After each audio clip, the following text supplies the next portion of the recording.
In today's video, we'll be focusing on the 1995 through 1996 Ford Ranger. We'll be going over the fuse box location, the fuel pump fuse and fuel pump relay locations, and we'll also show you how to test both the fuse and the relay. In order to locate the power distribution box, open the hood. The fuse box is located on the driver's side. Remove the access panel to reveal the fuses and relays. The fuel pump fuse is a 20 amp fuse. It is number 12 on the fuse box diagram. The actual physical location of the fuse is shown in the picture. This fuse powers both the fuel and anti-theft system circuits. The type of fuse used for this component is a maxi fuse. We'll leave a link down in the description below of where you can get some replacement fuses. Next, we'll show you how to use a multimeter to verify whether or not your fuse is good. This is how you perform a resistance test using a digital multimeter.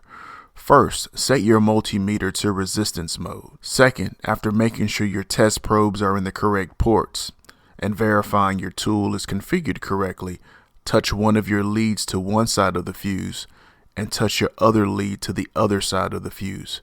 If your display shows OL or doesn't change, this means the fuse is bad. If your display shows 0 or virtually 0 resistance, this means your fuse is good. If this information has helped you out, do us a huge favor and smash that like button right now and consider subscribing. We'd really appreciate it. Here's the fuel pump relay. The actual physical location of the fuel pump relay is shown in the picture.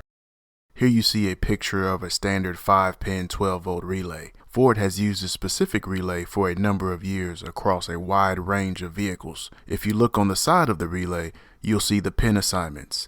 Using this information, we can test the relay by supplying our own inputs and monitoring the outputs using a multimeter. Pins 85 and 86 are the control side of the relay.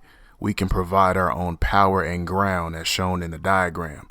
Pins 87 and 30 are the load side of the relay. If the relay is good, when we apply a power and a ground to the control side of the relay, as shown in the picture, we should see continuity or virtually 0 resistance on pins 87 and 30. The relay is bad when we apply a power and a ground to the control side, as shown in the picture, we'll see OL or no change on our multimeter display. When bench testing relays and other components like this, we recommend the Power Probe 3.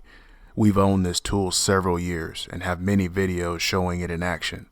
The Power Probe 3 makes it very convenient to apply power and grounds when testing components. As a DIYer, when it comes to getting access to information that will assist you with servicing and maintaining your own vehicle, we recommend Mitchell 1 DIY. With Mitchell 1 DIY, you get not only access to quality in-depth wiring diagrams for your vehicle, but you also get component locations, component tests, technical bulletins, and much more. If you'd like to learn more about the service, please see the link down in the description below for more details. Once you get on the Mitchell 1 website, be sure to check out the free demo of everything that's included in your product subscription. Thank you so much for watching today's video. I hope this video helped you out. If it did, hit that subscribe button and click that bell so anytime we drop a new video, you'll be the first to know. Hit that like button and leave me some comments. I'd love to hear from you. If you're interested in any of the products we used in today's video, we'll leave some links down below. Hope you have an awesome day, and thanks for watching.